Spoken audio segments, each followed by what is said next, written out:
come down, I'm gonna bring the whole fucking diseased, corrupt temple down on your head. It's gonna be biblical.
Hello, and we are live.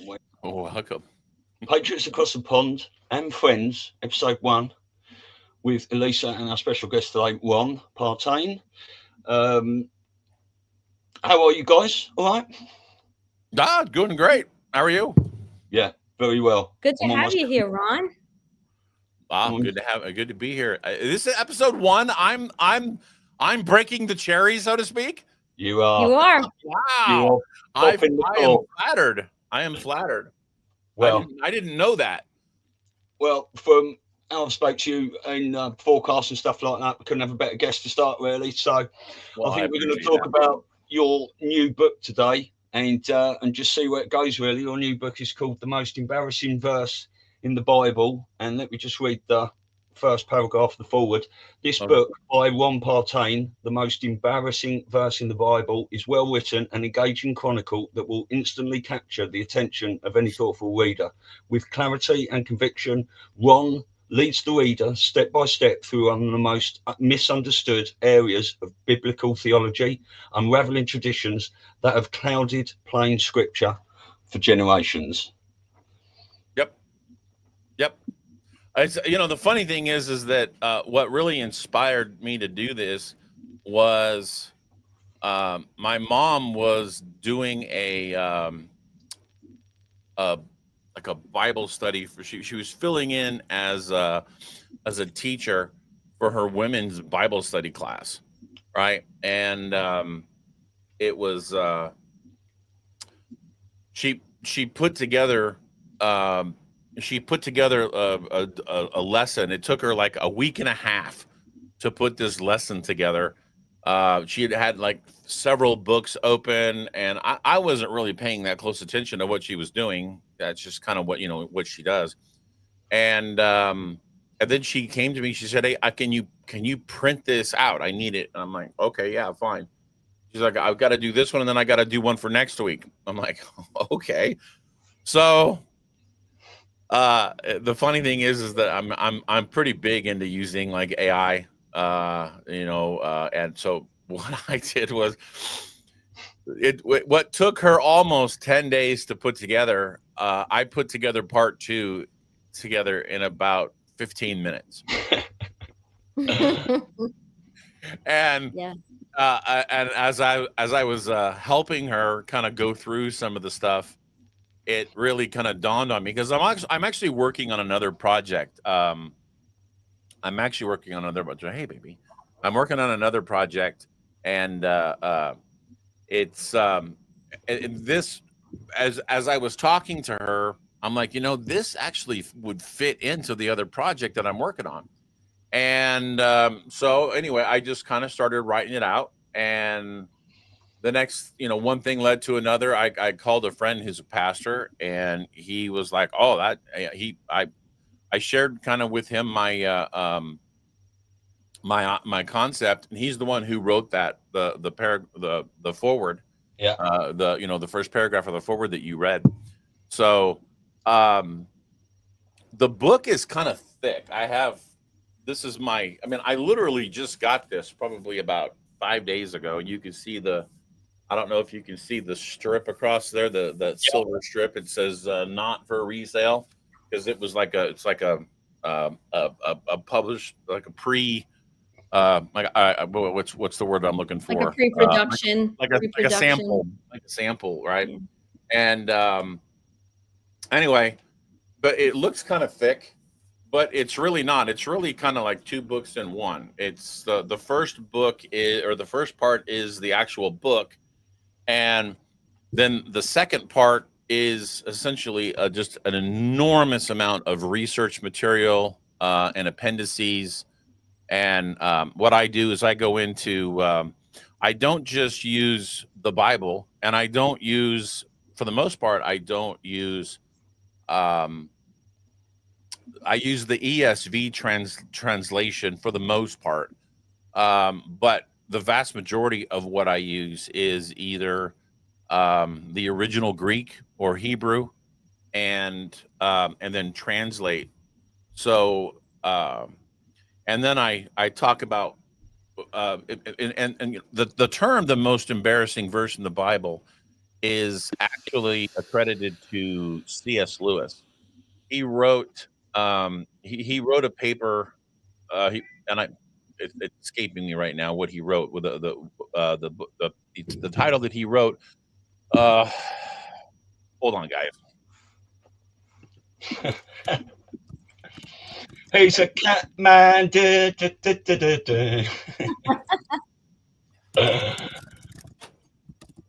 Yes, I breed Bengals, and I have I've I think seven right now. So and that was Winchester. He's probably my oldest.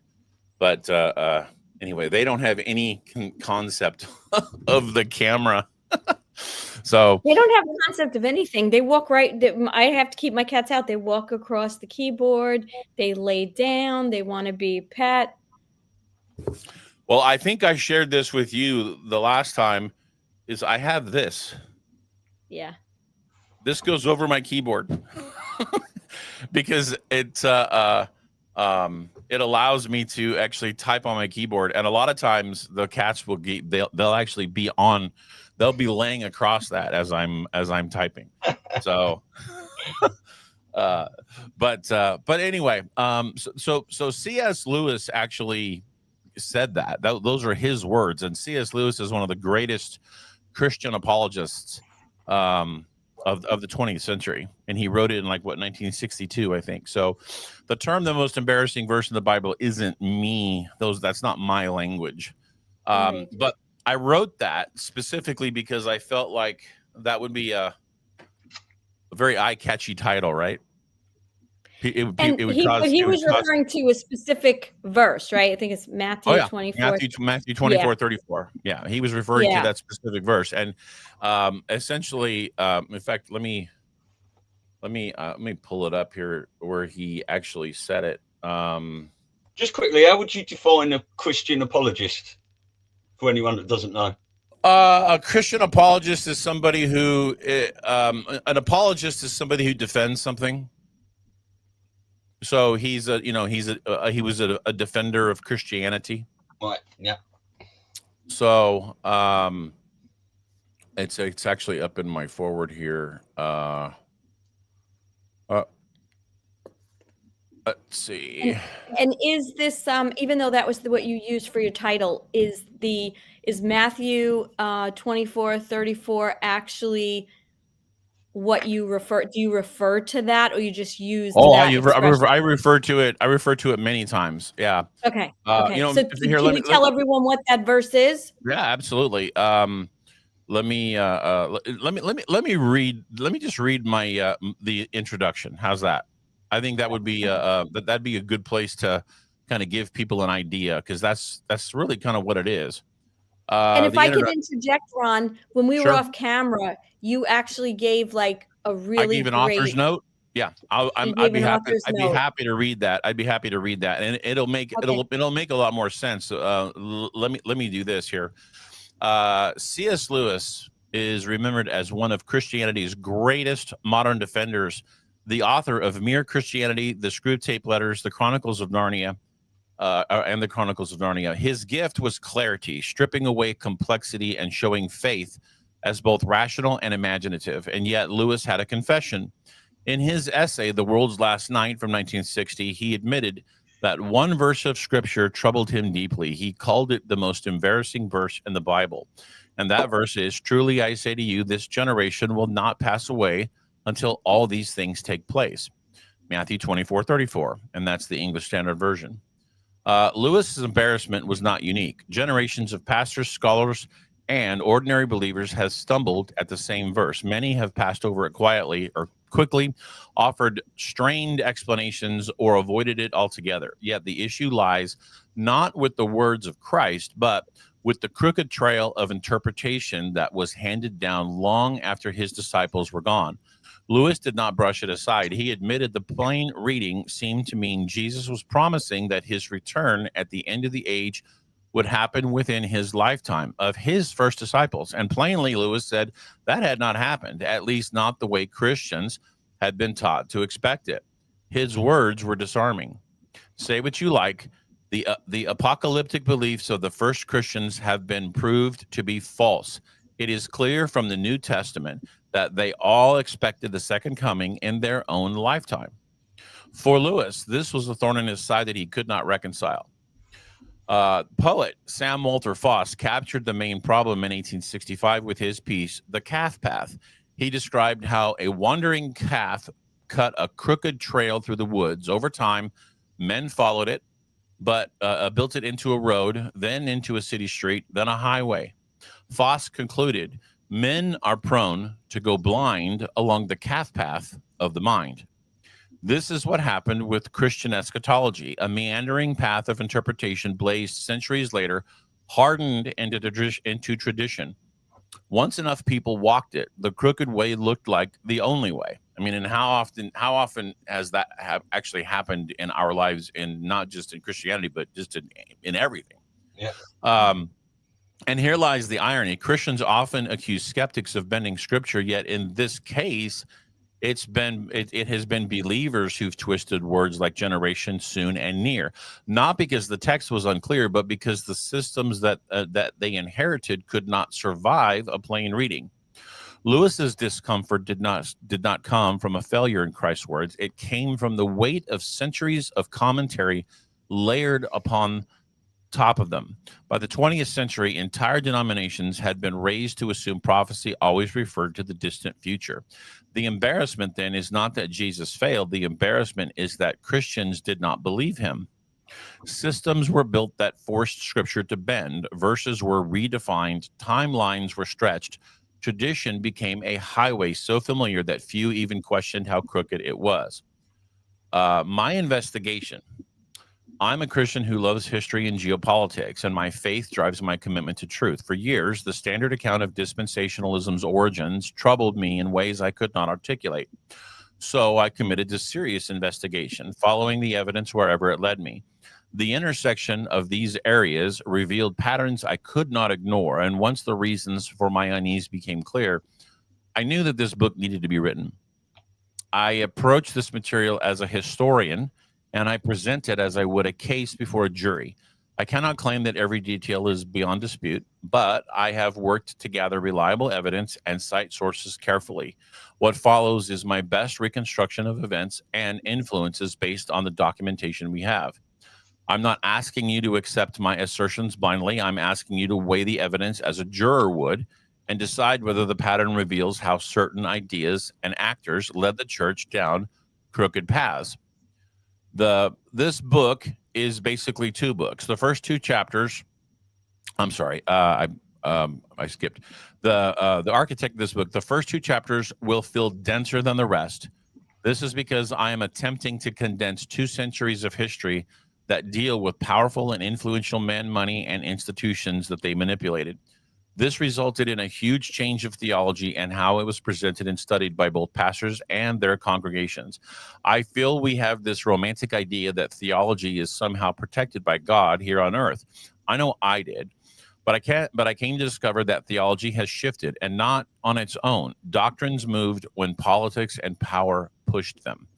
You will see names, dates, and networks recur across seemingly unrelated fields: banking, publishing, law, academia, seminaries, Bible colleges, and theology. That complexity is not accidental. It is used to camouflage and conceal major doctrinal changes. The case unfolds in two waves, each case building on what came before. Wave one is chapters 1 and 2, the machinery of capture. These first two chapters trace multiple networks. They are about money, power, and theological manipulation. You're going to see how Darby made repeated voyages across the Atlantic, very likely funded by discreet donors. You'll see how Schofield wasn't some lone genius. He had high-powered Wall Street lawyers, bankers, and political backers who made sure Oxford University Press broke its own precedent by printing a Bible with commentary in the margins. They had never done it before, and they have never done it, and they have not done it since. And that was 1909. Then the picture whitens. Marxist infiltration in the 1930s and 40s hijacked the gospel, beginning in seminaries with the social gospel and spreading into universities and law schools, especially the Ivy League, where so many of our politicians and judges were trained. At the same time, the Johnson Amendment put a muzzle on pastors. Not long after, prayer was stripped out of schools. That cascade, the silenced pulpit, and the silent classroom marked the beginning of a moral decay we live with today, the collapse of patriotism, the family, and the church itself. You'll also see how Zionist organizations carefully push the idea of Judeo-Christian identity onto Americans, cultivating loyalty to the modern political state of Israel by deliberately conflating it with the prophetic return of biblical Israel. This is hard to read because it dismantles assumptions most of us grew up with. The documentation exists. Most people just have never looked at it. Wave 2 is chapters 3 through 7, the scriptures. Once you see how the machinery worked, these chapters return to the text itself, and we're going to examine what Jesus, the prophets, and the apostles actually said. We look at the time statements. This generation so near. We trace Greek words that were translated one way in some verses and differently in others, sometimes deliberately to serve a theological agenda. Chapter 4 stands apart because it's Josephus, a Roman historian who personally witnessed the destruction of Jerusalem, and he gives us a historical eyewitness testimony. His account is not theology, but it overlaps with Jesus' warnings in ways that you cannot ignore. Prophecy and history converge here. Then we look at other writers from the same period who confirm his testimony. Chapters 5 through 7 expand the picture with writings from the same period, Jewish apocalypses and early texts. Some of these are not scripture, but they show how people in the first century understood apocalyptic language. Think of them like letters or journals you may find in the attic, written in the same years as the main story. They don't replace scripture, but they do help you hear it in a way that the original audience did. By the end, you will have seen both the systems that capture the church and the scriptures that expose it. And you may never look at your Bible the same way again. So, the book is structured in two parts. The first is the investigation, and it presents the historical capture and scriptural analysis. It's narrative argument, basically the case being laid out step by step. Part 2 is the evidence and reference, or the appendices, where they comprise the latter half. You're going to find ancient texts from the 1st and 2nd centuries that illuminate how apocalyptic language was understood, extended historical documentation, source material on primary texts, detailed scholarly references. The appendices are not optional extras or afterthoughts. They are the evidentiary foundation. The main chapters build the argument. The appendices prove it can stand under scrutiny. If you're skeptical of a claim in the main text, the appendix material exists so you can verify it yourself. Think of the book as a trial. The chapters are the opening argument, and the appendices are the evidence submitted to the court. Both are necessary. One presents the case, the other lets you examine it. It's not a book that you can skim or skip around. Each chapter builds upon the last. Skip nothing, even if a detail seems tangential, because what looks minor at first becomes vital later. The evidence is cumulative and interconnected. My aim is not to preach conclusions, but to present the strongest case I can for how the straight path of Christ's words was overgrown by systems that served other masters. So when we return to Lewis and his haunting verse, the embarrassment is not in Christ's timing, but in the trail Christians followed. To uncover how that path was first blazed, we must look back to 1830 Scotland, where a young girl named Margaret MacDonald claimed to see a vision that would spark one of the most consequential detours in modern Christianity. And that is the introduction. Sorry it seemed so long. No, well, you certainly done your homework, John. What's that? You certainly done your homework. Yeah. So I wanted to go ahead. Go ahead. No, go ahead. No, I was just saying, this was, I mean, this, I can't lie. I did use AI to help me create this book, but I've passed this around to several people that I know, and everybody that I've shared this with, they've come back to me and they said, "Wow!" I mean, their jaws have they have to pick their jaws up because they're like, "My God, I've never seen anybody present a case the way you have that does it." I mean, and if people read this book with an open mind and look at it, it would be very difficult to come to other conclusions. But the thing is that, in Christianity, just like it is in politics or any other system of belief that we hold dear, the vast majority of people, they can't table their emotional attachment to information. And if they can't, go ahead. No, that is it's so funny you said that, because I made two comments while you were reading, and one of them was, how does this relate, which it does, to a lot of where we are today, our current situation? Because, and I was going to ask you that, people have a hard time detaching from those belief systems that they've learned, they've been indoctrinated with, however you want to say it, the things that they hold dear, and then the belief systems that become part of them. So why do you think that is? I mean, we have Emotion. This ongoing debate, right? And emotion. It's not only well, it is emotion at its core, but it's deeper than that, because when people become their beliefs, it becomes their identity. And so when you ask someone to have an open mind, right, which many of us in this community do, that's why we go down these rabbit holes. That's why we're open to new ideas and thoughts and questioning things. But when you ask someone to do that, they have to somehow come to it's okay that maybe the identity I've taken on is not the truth. Let me kind of like take a sidebar, and I want to. Are you familiar with Franklin Covey's book, The 7 Habits of Highly Effective People? Are you familiar with that book? Okay, have you read it? Yes. I haven't read the whole thing. I've skimmed through a lot of it. Okay. So in the opening chapter, or in the opening, I think it's either in chapter 1 or the introduction, he talks about a paradigm shift. He talks about paradigm shift. Yes. Are you familiar with the story that he talks about? I'm going to tell everyone. I'm going to tell you. I'm going to tell you. So I don't know if it was a real story or if it was a theoretical thing that he came up with, but in any event, you'll understand.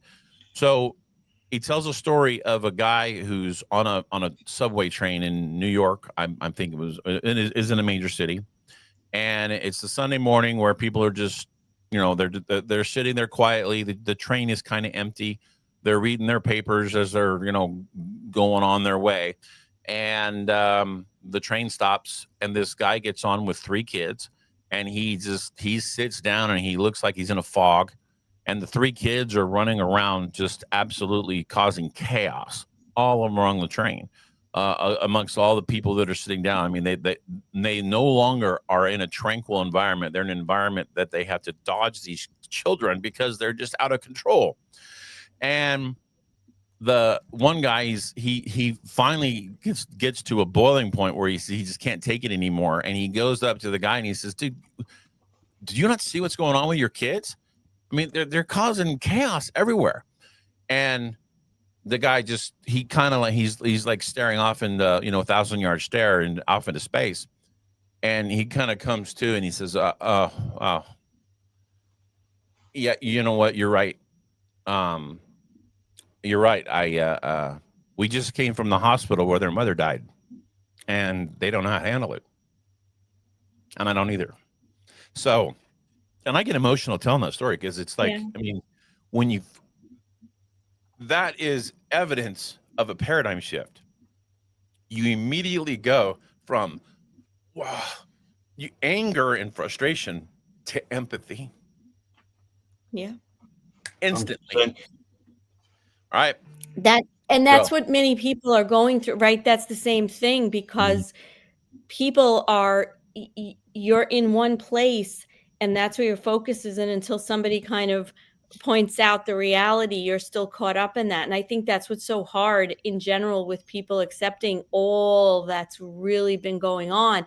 And the church and the Bible have just been such an integral part of what people believe and how people identify. So I would almost say that your book is like, should have, you need to have an open mind. You need to have an open mind so that your emotions can stay a little bit at bay and you can think this with a more objective, kind of logical part of yourself, your intellect, because people are so attached and it shakes them to the core when they perceive the threat. So with that said, and to your by the point, way, go ahead. No, go ahead. Finish your thought. You were going to say something.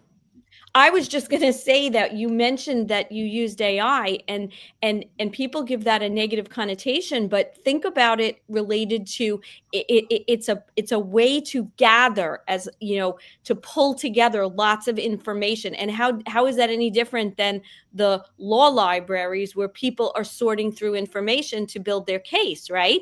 It's the same thing. It's just that it's done quicker and faster and I guess more globally. You could pull it together. So yes, kudos. And the way that I use AI is different.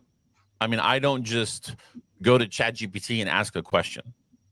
I literally have on my computer, I probably have somewhere in the neighborhood of, and I'm just throwing out a random number, but I mean, I probably have somewhere in the neighborhood of maybe 10 to somewhere between 10 and 15,000 books in PDF form stored on my computer. And what I'll do is I'll upload those, and some are in EPUB, some are in PDF, but they're all in a format that the AI can read. And I can upload a book and AI can read it in a matter of probably can read a 1,000-page book in a matter of about 20 seconds. And I can then interact with that book, ask questions, and it can give me back answers. And I can cite sources and do things in a lightning fast way, in a way that it would have taken me probably, if without AI, it would have taken me probably 3 to 4 years to write this book.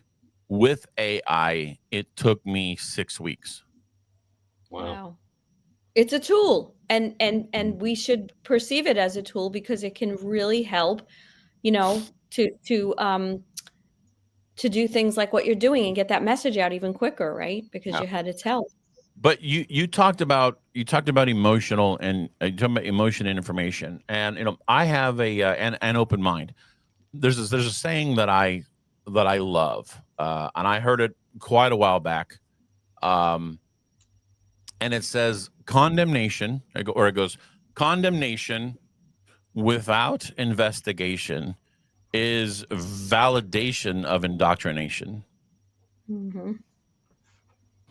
So, and essentially what that means is that, if you're going to criticize or condemn somebody's ideas but yet you're not going to investigate how they came to those conclusions, and you're just going to criticize them, then essentially all you're doing is you're just using your own biases to to stay in a position that you've long held because it's all you've ever been told. Even if what the other person is saying is true, if you refuse to even investigate it, then it just shows that you're emotionally attached to that information, and you can't give it up. And I think, to your point, Alyssa, is it's 100% right. Because people get emotionally attached to information, what happens is they feel like it's a personal attack. And you know what? And here's a perfect example of that is, and I think this is a great example of how it was used on the American people, is when Obama became president. When Obama became president, and they started pushing out, he started pushing out policy that we didn't like. It didn't have anything to do with the policy decisions that were being made by his administration or by Congress and that he was going along with. It had everything to do with we didn't like him because he was black.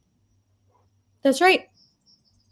But isn't that what they do with everything? They bring 100%. It to an emotional, so yes, that it goes right to the core. And unless you're the type of person that can say, wait a minute, where's my critical thinking? Let me really analyze this, which we've seen from the movement and everything that's happened over the last 8 years. It's a very difficult place for people to go to put that emotion aside, because like you said, it's a personal insult. When you, like, as a coach, right? I learn how to, you want to change behavior, but the only way you can change behavior is to understand the paradigm that's already there. And what happens is people develop into this identity, and it shakes them to the core because it's no longer just an idea or an intellectual thought. It becomes who they are. So, it's a small percentage of people that are able to put that differentiation and say that just because I believe something doesn't make it who I am. So therefore I can open up my mind to listen to new views. But most people, whether it be because that indoctrination is so strong or they don't have enough. It really comes down to not having enough, confidence in self, that they have to rely on. Yeah. So I think there's multiple dynamics in play there. I think the emotional aspect, almost all information is put out today with an emotional attachment, almost every single thing. And when you put when you attach emotion to information, then, like you said, it becomes a personal attack. So it's extraordinarily difficult for people to detach that. And then, like you said, it kind of goes to their identity. A lot of times what happens is they form their identity based on what they believe. And if you say something that attacks that, and I think people on the right like to think that they're immune from emotional responses. I remember, not at all. I guess it was probably 2016, 17 time frame. I created actually it was even before that. I think it was like in the latter half of the second Obama administration, or second Obama term. I created a politics page on Facebook, and it was I think at one time, I think at its peak we had probably about 5,000 people on there. And at any given time, there was probably, I don't know, 50 to 100 people that were, commenting fairly regularly.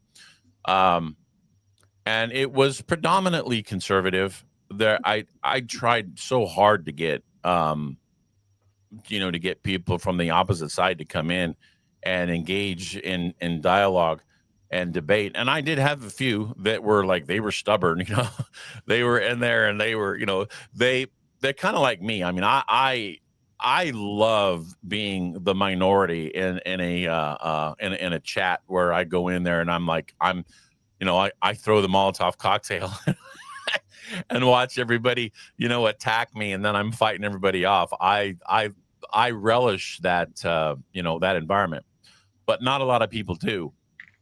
But as the board owner, I had to mediate a lot of time. I had to mediate things between people on the right and people on the left, because I'm essentially what I became was a babysitter, and it was very eye opening, because it really helped me to see that the people on the right are no different than the people on the left, from the standpoint of their emotional attachment to information causes them to be blind, and they behave the exact same way as the people on the left. Different in a different way, but in a similar way. There are because it's a human parallels. thing. Yeah, Yeah, it's not exactly. a human thing. It's a human thing. It's not a political or an That's right. ideology thing. It's a human trait That's that right. we have, and part of our development as humans. That's how Mhm. we form communities, and But tell us more. And Stewie, did you have something to say? Because I feel like No, I feel like I was just going to say, you were talking about, the Obama thing and stuff like that, because you're black and things like that, is the whole, point of this long drawn out woke agenda and the censorship of people's speech is that people became just too afraid to say what they wanted to say, Yeah. And, well, and you know what? That's of comedians, and comedians in the 80s, everyone was telling jokes, everyone was having a laugh. No one used to get offended, and it was that being offended that was sort of drilled into people that took away people's courageousness of saying what they wanted to say. That really started in the latter 80s. Yeah. Okay, that's where it really started, was in the latter 80s, but it didn't really get a firm grip on people until the mid 90s and into the 2000s, because it was, and that, of course, that's when you really started to see a degradation in education quality. When 2020 happened with the lockdowns, I think that was one of the biggest eye-opening experiences for people with children, because they saw for themselves, with the kids having to be attending school through a Zoom class, they saw for themselves what the teachers were actually teaching. And it was like, they were like, what? Yeah, and I can attest that personally, because I had kids. They were in high school during that. And I remember one of my sobering moments, I was walking past my daughter's room. She was a sophomore or junior. I think she was a junior in high school, private school, Catholic school, right? All girls. And I'm listening to all these liberal agendas that are coming through. And one of them was when her teacher, I think it was her history teacher, was raving about Ruth Bader Ginsburg and her hero and the effect it had. I think whatever year that was that I think she died, whatever year that was the year that she, I think it was around 2021 or whatever, 2020. And I remember thinking to myself, holy crap, what the hell else is she learning? And that's when I started to be more aware, because when kids are in high school, they're kind of on their own, if you will. They're going to do their homework themselves. Maybe they have an issue here or there. But one of the things that got me, that I started a fight with the school, and this is because of that moment when I started to get more discerning. She was in a class in her senior year. Now, these are underage girls, right? 17, whatever. And she was in a college course, and they had to read Lolita. Right. And if anybody knows what Lolita, it's basically there's pedophilia in there and all this kind of stuff. And she came home. That was what the song is. That's the song. That's about the song. Lolita. Well, you know the song. You know the song Lolita. I don't know the song. I know the movie. I know the book. Go ahead. I know the Continue. book. I'm sorry. Yeah. So in any case, she comes home and says, Mom, a little like, my daughter's not prudish or anything. She goes, I'm a little uncomfortable with this whole subject matter. And I said, well, I'm a little uncertain why in an all girls school where you're all underage, why do you have to read this? So I called the dean or whoever the hell I spoke to. And she said, well, we have to have a conference with the English department head. We have this conference, right, that we're on Zoom. And they say to me, that they're picking from college books because this is a college course. I said, I understand that. I said, but is this the only book? I mean, what is the list? How many books are on this list? I said, why? And I found out from my daughter that a lot of the other girls were uncomfortable with the subject matter, but their parents didn't, of course I have a big mouth. They weren't going to step up and ruffle feathers. And they gave me a choice.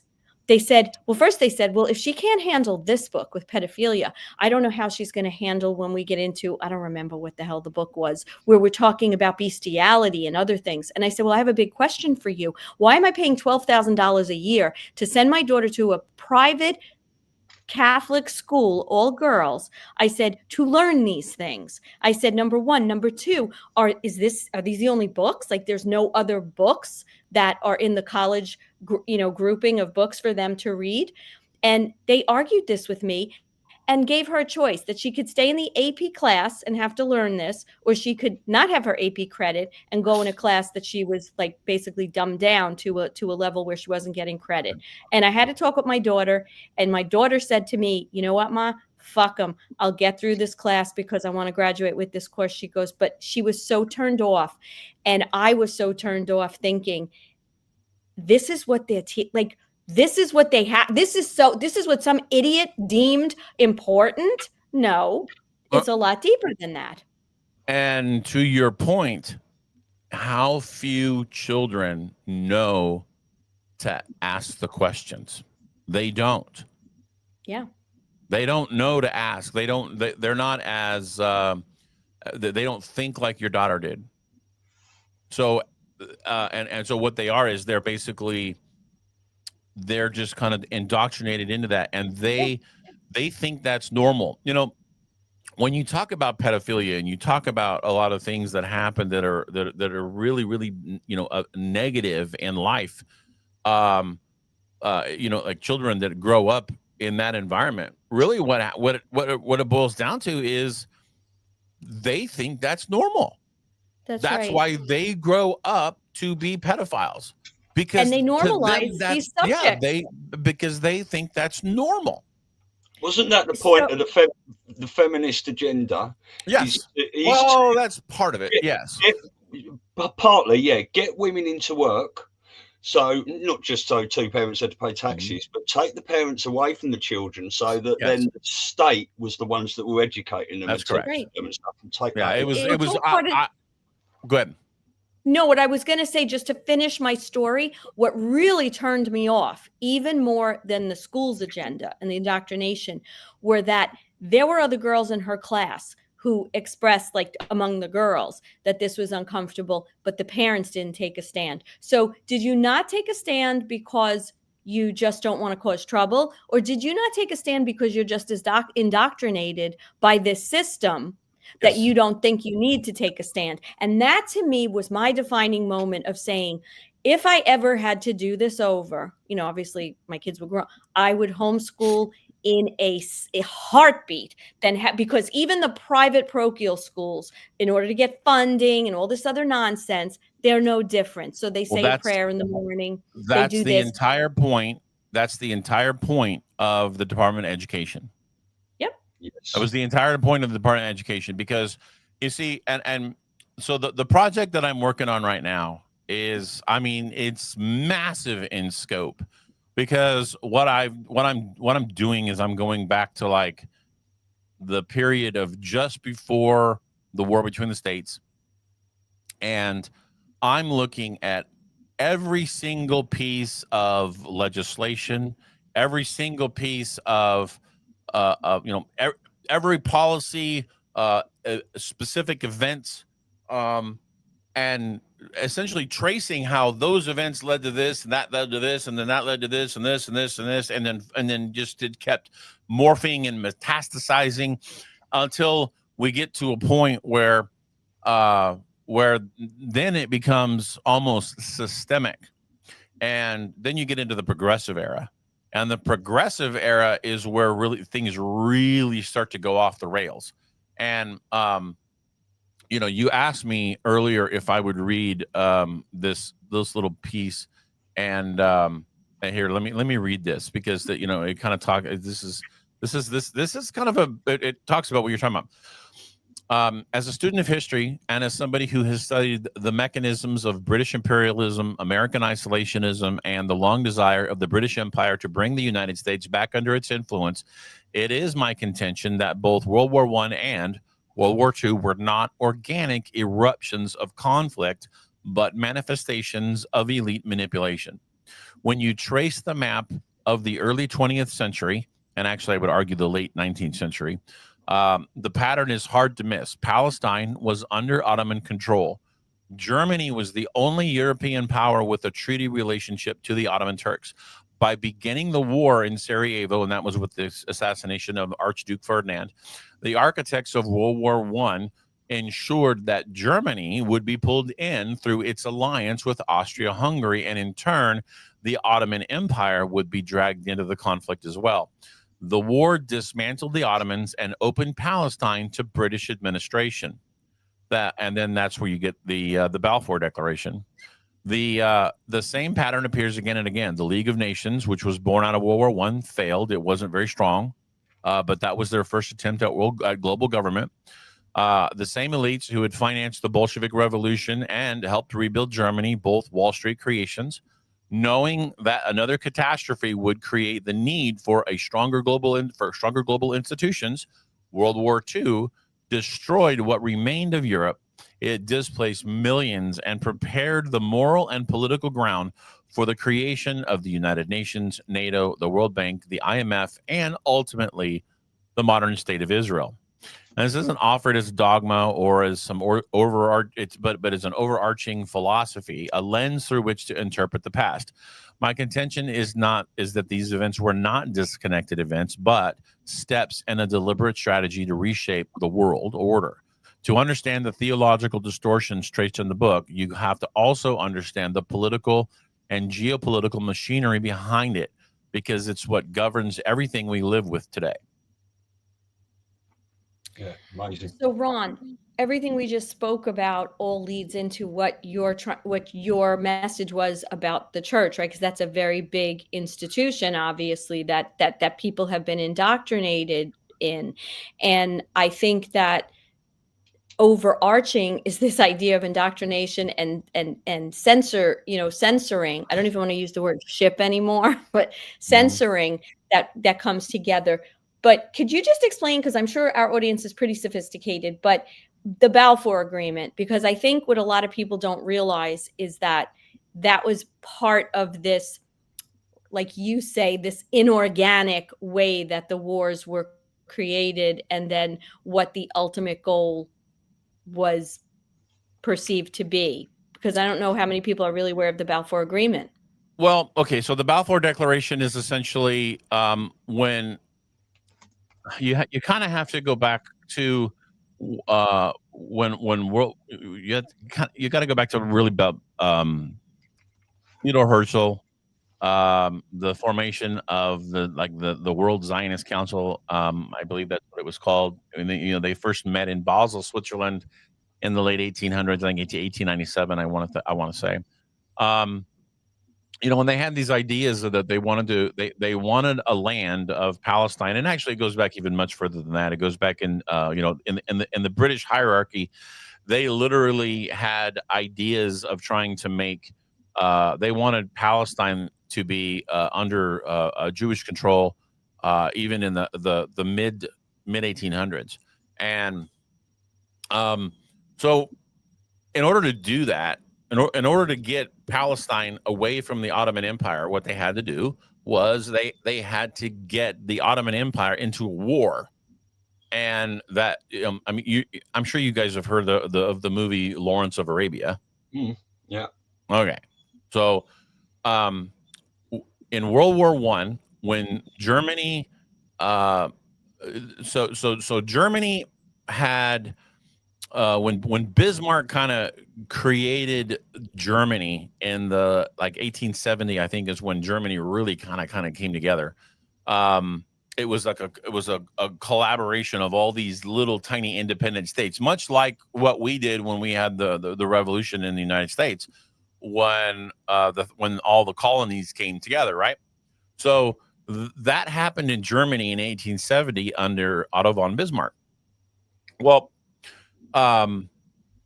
they became a cohesive country, and then they became a very, very large industrial power, and to the point where they were beginning to threaten British hegemony, global hegemony, right? I mean, because up until that point, Britain, the world was Britain, right? I mean, what I think Britain was the first empire that the sun never set on.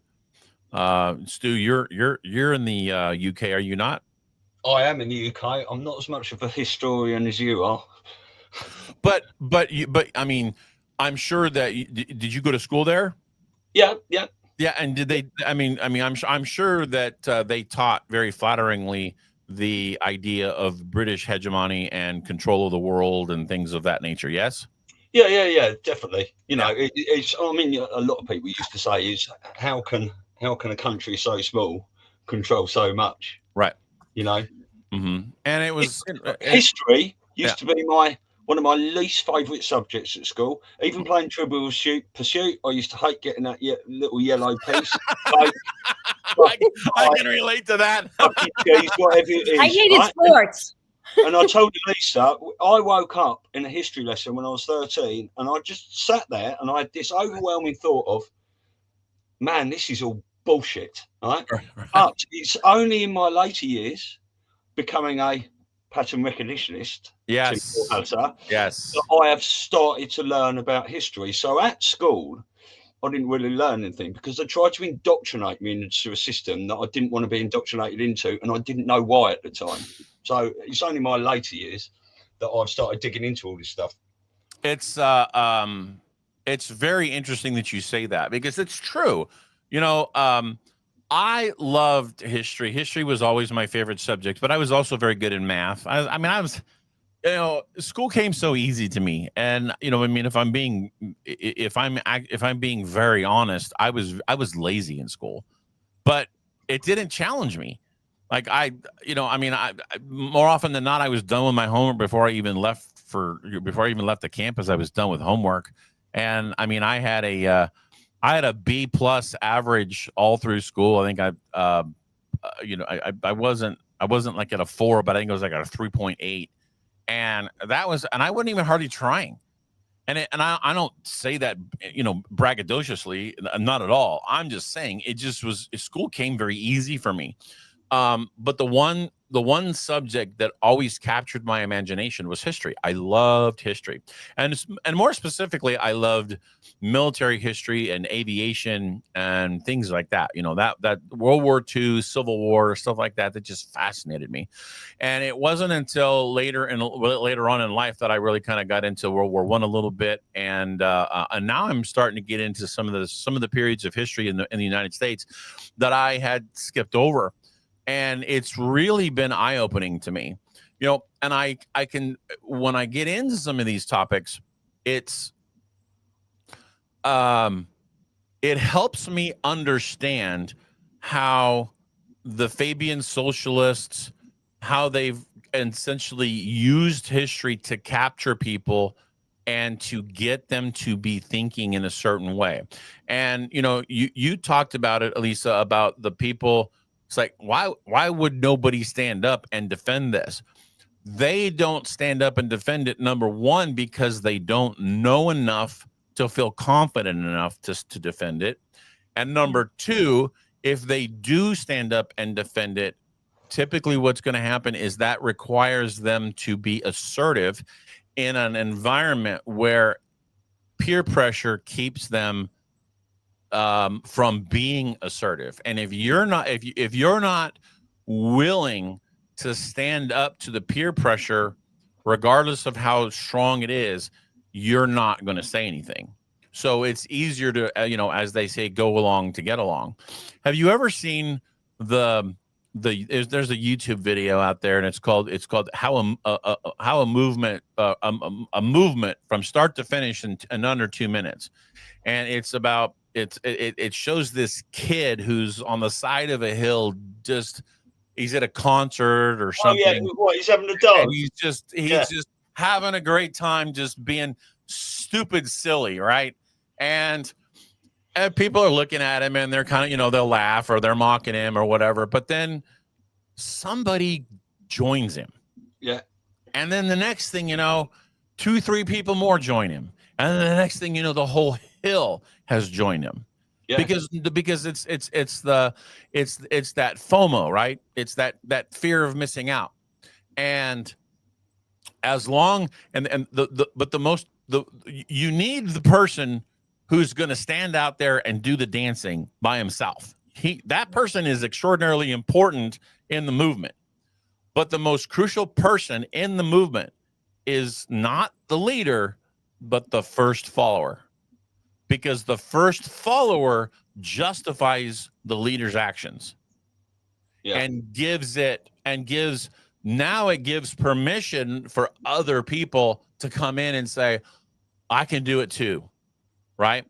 And we live in a world where the first follower is extraordinarily rare. We've got lots of leaders, but the leaders sometimes are a little bit, they're either too intimidated or too timid to stand up. Even though they want to, they're too afraid to do it.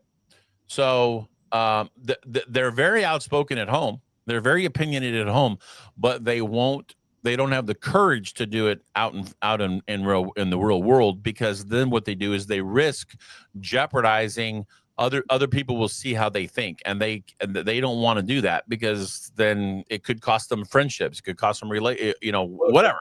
That is the whole thing we've been going through, isn't it? These last 5 years minimum. The whole of COVID was about that. The whole of True thing. We've got loads of brave people coming out and putting their faces out. But like I was saying, it's really hard to get people they want to join you, and they do it silently a lot of the time, but they won't share your stuff and they won't put it out there publicly to other people. Isn't that here in the States, during the election?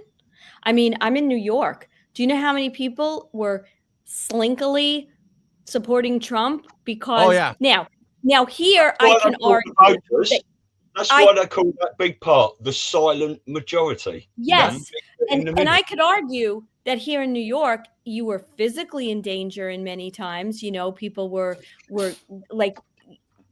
being physical, and harming your property and all that. So yes, that was that, but wasn't that done and orchestrated so that people would feel intimidated? Like, you know what I'm saying? Like, a lot of that, I'm sure these people were empowered to act like that.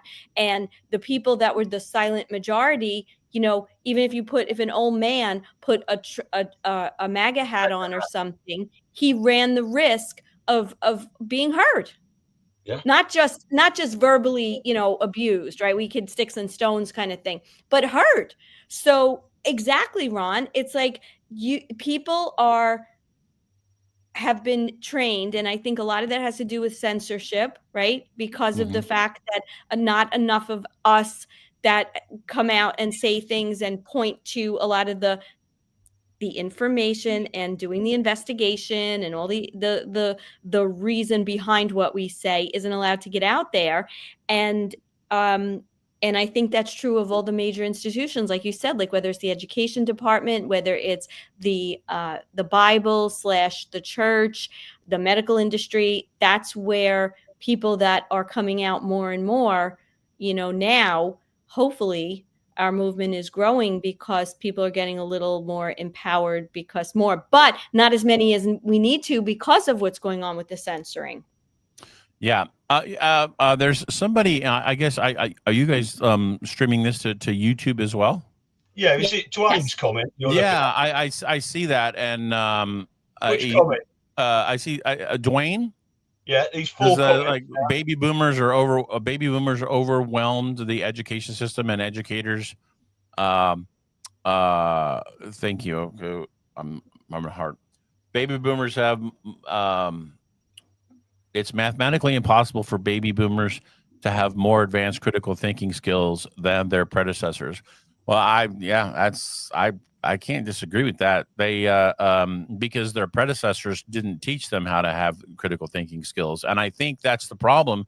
Is that the devolution and I don't mean that from a, you know, Military. no, yeah, I don't mean that, but the devolution of the education system, really it goes so deep and so far back. I mean, it goes back to Dewey in the late 1800s and early 1900s when they, you know, when they got a hold of like the American Historical Association. You know, they literally, information that has been put out there, it's sanitized. You have gatekeepers that prevent information from getting out into the public. One of my favorite places to actually get information is from books that are pre 1912. As when you're talking about like history from, you know, the American Revolution up through the Gilded Age, you know, when you get information from those sources, it's a lot less controlled compared to the information that comes out, you know, after that.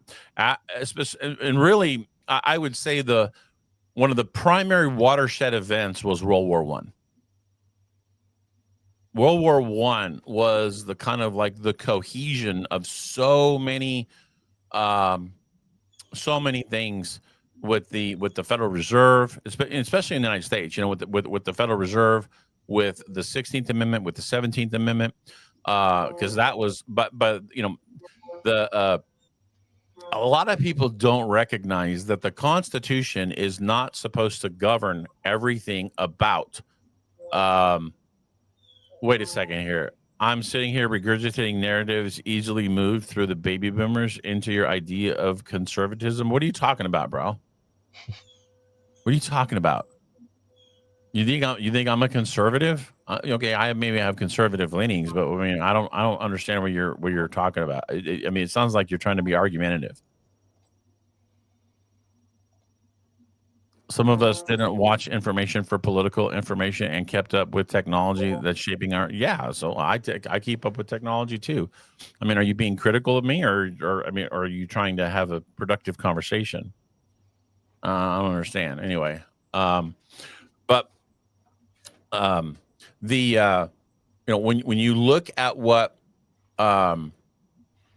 what really kind of came out of. I know I was talking about the Constitution. So the Constitution is not supposed to govern the states. The Constitution is only supposed to govern the federal government. But the war between the states really was about a centralization of power. What they did was by with the 14th Amendment was they made federalism much more powerful.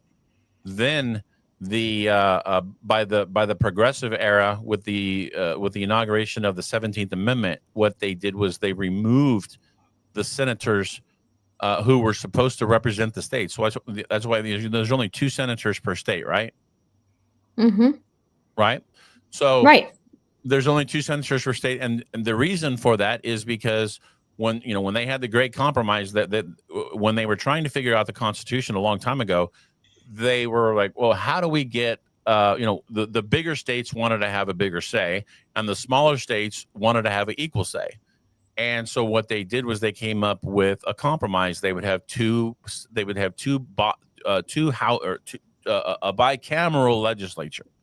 So you had one that was based on population, and then you had another one that was exclusively based on the amount of states. So every state, regardless of size or population, had an equal representation. That was the Senate. Well, the senators were never elected by the people. The senators were elected by the state legislatures to represent the state governments at the federal level. And the 17th Amendment removed that. The 17th Amendment made the senators now be voted in by the people. And by doing that, you completely neuter the state's ability to have control over the budget. And then you have, with the formation of the Federal Reserve, what you now had is instead of money flowing inward to the federal government from the states, now the federal government controls the money, and then the money goes out to the states. How many times has California asked, oh, we need federal funds, we need this, we need money? The Department of Education, they will give you federal money if you abide by this. So everything was kind of flipped on its head back in the early 20th and in the early part of the 20th century with the Federal Reserve Act, the 16th and 17th Amendments in tandem with the interpretation of the 14th Amendment.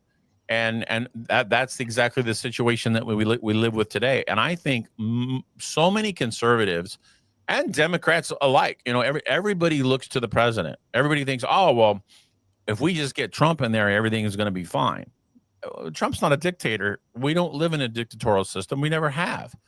So why would we think that one man is going to come in and solve all our problems? He's not. He can't. That's not the way the system works. I mean, it's not 1930s Germany where you've got a dictator that comes in and fixes it. Even though in certain cases, that may very well be what we would need to have to fix the situation, because I don't trust the people that have been miseducated for the last 50 to 100 years, who have devolved that education. I don't trust them to fix the problems because they don't know history. They don't know what problems need to be fixed. Talking about Trump being a dictator and stuff like that, what do you think about him keep mentioning this Article 2 and I have the power to do whatever I want to do, and this whole potential military operation behind him? Ask me that one more time. I'm sorry. Talking about Trump being a dictator or dictatorial powers, Mm-hmm. he's mentioned on many occasions, I can use Article 2. I have Article 2. It gives me the power to do what I want. And in that respect, with obviously a lot of us think there's this military operation going on behind him. Mm-hmm. How much power do you think he has, or the military have, in this situation unfolding? Well, it's interesting that you say that. I literally started a piece yesterday. Where I'm going back through all of the pieces of legislation where either the Senate or the Congress or the House of Representatives or the Senate essentially ceded power that was vested in them to the executive branch. And I recall a time when I recall this, but I can't find a record of it, where Trump said something about the executive branch has more power now than they've ever had ever before. And I can't find the exact comment, but whether or not that comment is valid, or whether or not he actually said it or not, it is true. The executive branch has way more power than it was ever intended to have. But even with that power, there's still things that he can do. Like, so for example, like recently when he changed the Department of Defense to the Department of War, that was cosmetic, but it's cosmetic. It doesn't necessarily mean that it's still the Department of Defense in practice, but but how it's referred to now is the Department of War. So it's almost like a nickname. But because you need Congress to actually change it. So I mean, Trump said many times as well, isn't he, that I am a wartime president, and there's a lot of talk. We have been at war for a lot longer back before Trump. We've so technically we've essentially been at war. Really almost if you really want to be honest about it, we technically never ceased being at war after the war between the states. Yeah. But that said, they need declaration. You're supposed to have a declaration of war to conduct war. And the only two times that I'm aware of in the 20th century where a declaration of war came through the Congress was for World War I and World War II. But that's it. I did they declare? I don't think they declare. You can't declare in the war on terror. That wasn't really a war against a specific country, so you Right. can't you can't declare war against an ideology, which is exactly what they did, and really all that is, and they've justified conflict, because they can justify it however they want, and people are going to go along with it because nobody's going to have the courage to stand up and say, no, we're not going to do that. The people are going to do it. Well, part of it is having the courage. The other part is not being indoctrinated into believing that it's, that it makes sense. And like you said, they use emotion to get people to want to go along with these agendas. And, oftentimes it takes a while for people to kind of come out of that system and realize, right? Like we can name so many things that after the fact, people said, wait a minute, what are we doing? Or how come that happened? Or what was the real cause? Or, who was behind it? Or who's making the money? Or, all those things. But when they hit the emotional, in the emotions in people, that's what, gets them to rise up and act. And usually you have a small group that don't buy into it. This guy Dwayne is actually kind of funny to me because he doesn't think he thinks I'm coming at this from a conservative perspective, and anybody who knows me knows that I may have conservative ideals, but I don't identify with any political party at all. In fact, I'm probably one of the biggest critical thinkers and try to be open-minded as I possibly can. So, and then listen, I have a friend. I have a good friend. I love her to death. She's black and is, buys into all the woke stuff, sends me stuff, has TDS on a massive level. It works for the state of California and is, went to the California state system. So, I mean, I have to constantly deal with things that she sends me, and it actually keeps me it keeps me grounded in that. And you know what? There's things that she sends that I'm like, okay, I'm okay with that. I agree with that. And then there's things that she sends that I'm like, I just reject that outright. But I get a lot of information. I actually don't have television. I mean, I haven't watched I think I turned cable off in 2011. So, I don't watch TV. I see new stuff, but I mean, even now it's like, I don't trust anything.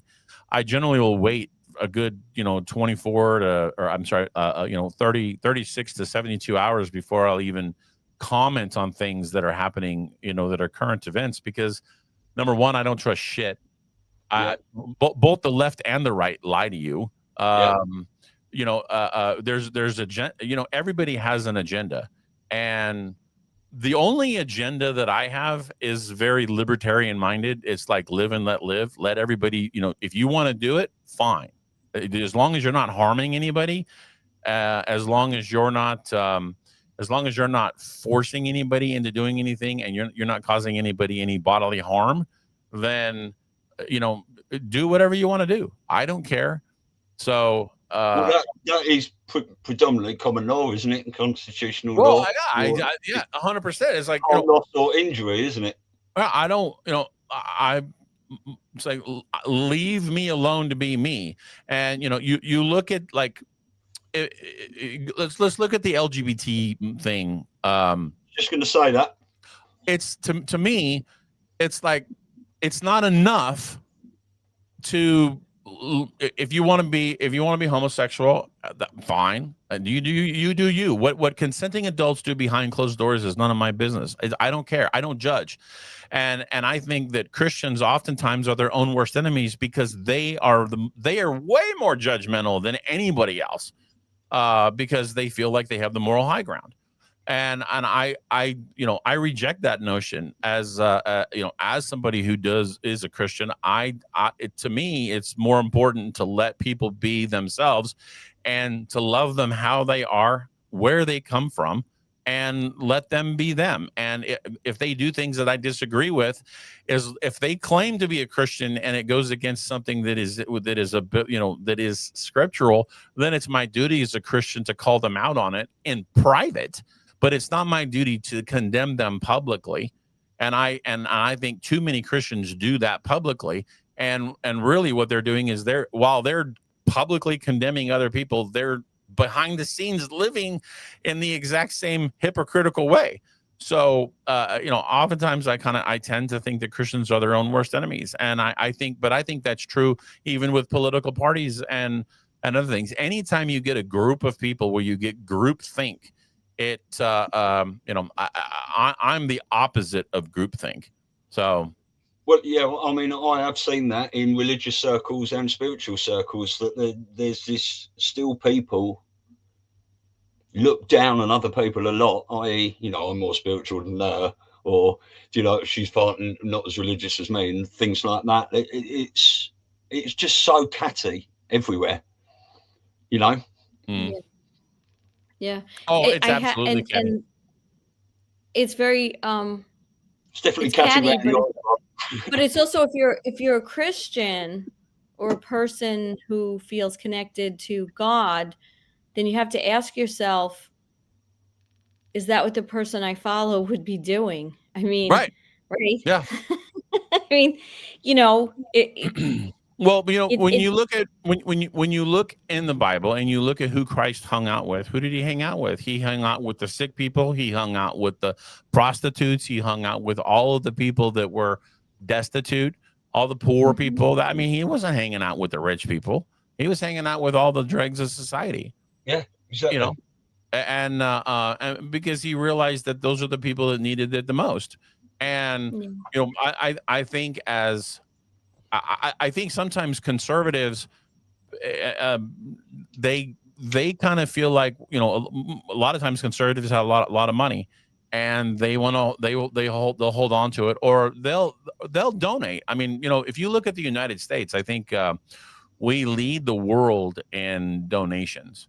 In terms of, like, if there's some sort of a catastrophic event someplace around the world, the Americans give so much of their personal money to causes if they feel like it's going to help somebody. And I think that's kind of in our DNA, right? That's in our DNA, and I'm proud of that. I look at the But I would disagree with you. I would disagree with you about the finance and the wealth, because I think you can make just as much of an argument. I'm living in New York, and I think when you get to the levels of certain amount of money, you're not really with a particular party, so to speak. Okay, you're living in a different world than a lot of the average people in this country are.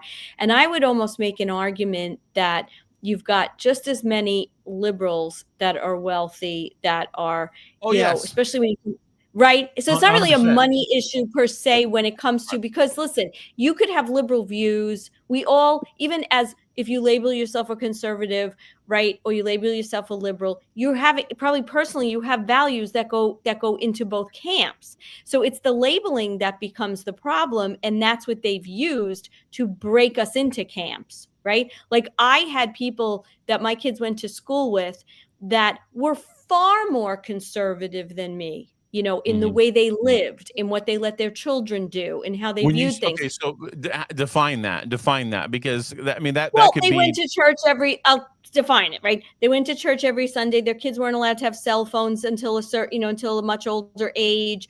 The way they expected them to dress, if they allowed them to go out to different places to hang out. Like, to me, they were more not political party, but they were more restricted. They were more restricted. More restricted, more reserved. They had a little stronger hand on their kids with what they want. Okay. However, they identified with being liberal in a political way. And when I would get into conversations, sometimes I'd say, wait, like, let's just pull emotion out of this. But you're identifying with this particular candidate who has this, and this that they stand on their platform. And yet you live with these values. How do you reconcile that? That's, and they would stop and think. that is such a great question, and it honestly, that's one that I wrestle with, because the friend that I told you about, she is as devout a Christian as you will find. And I mean, like, I don't know anybody that I can say that is as devout as she is, and as like devoted to like waking up at a certain hour so that she can read and pray and do all the things that, and to actually devote time to God, out of her personal life, to devote time. And and is extraordinarily strict about it. And it baffles me when when people have that devotion, yet the very same ideals that they tolerate in the world are essentially contradictory to what Scripture Exactly. says. As I don't, And it's to not me, even that is, right. yeah. It's not even the Christian aspect of it or the Mhm. devoutness of it. It's Right. how you're living. If you're against, for example, abortion, how could you support a candidate who's saying it's okay and is behind it and is for things like partial birth? But I'm going back like a number of years. Mhm. And until I had this very calm, because these people were lovely, I had the conversations. They were dumbfounded and didn't know what to say because they hadn't put the two pieces together. They heard certain things, or they were indoctrinated to think that, if you're part of this group or that group, you automatically should be, in the Democratic camp. And if you're part of, but they never actually took that look at what this person or candidate or collective political party is saying that they are behind and push, versus how that relates to how you live your life. And I said, you even though I identified at the time more with the conservative candidate, I said, this is funny. This is funny. What poor red states do we live in? Long do Island you live and in? Long Yeah, Island and far from a red Long Island. state. Yeah, Long Island and Southern California. Yeah, exactly. Yeah. But it's funny, Ron, because when I said that, I said, listen, you live a much more conservative life than me, much more. You're much more restrictive with your children. I don't go to church every Sunday. I said, and when I put it to them like that, they didn't have an answer, but it gave them a lot to think about. And trust me, they wanted to understand more, because you know why?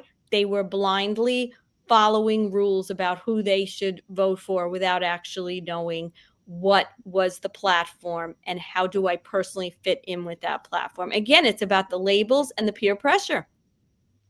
Yeah. Well, and that is that's what you're talking about in terms of the peer pressure. That is societal, and it really kind of originates within the school system, and that's why do you know what the original purpose of the public school system was? I would you mean you're talking about cabal reason or just in the United States post Revolutionary War, what was the purpose of the public school system? Was it to get people to have a group think? Nope. No. It was to teach people how to read so they could read the Bible. Well, okay. That was the original reading, writing, and arithmetic. Well, I mean, it was basic education, obviously, Basic because skills. if you have basic education, then you can grow. But I mean, keep in mind that after the Revolutionary War, we were still very much an agrarian society. We weren't very industrial. We didn't start to become industrial until about the 1830s, 1840s, into the 1850s. I mean, shoot, by the time the what they call the Civil War broke out, I think the entire economic and industrial output of New York exceeded the entire Confederate portion of the United States. I mean, that's because most of the wealth and the industry was concentrated in the North, and in the South it was very agrarian. And that was why, that was why they had the slaves. But,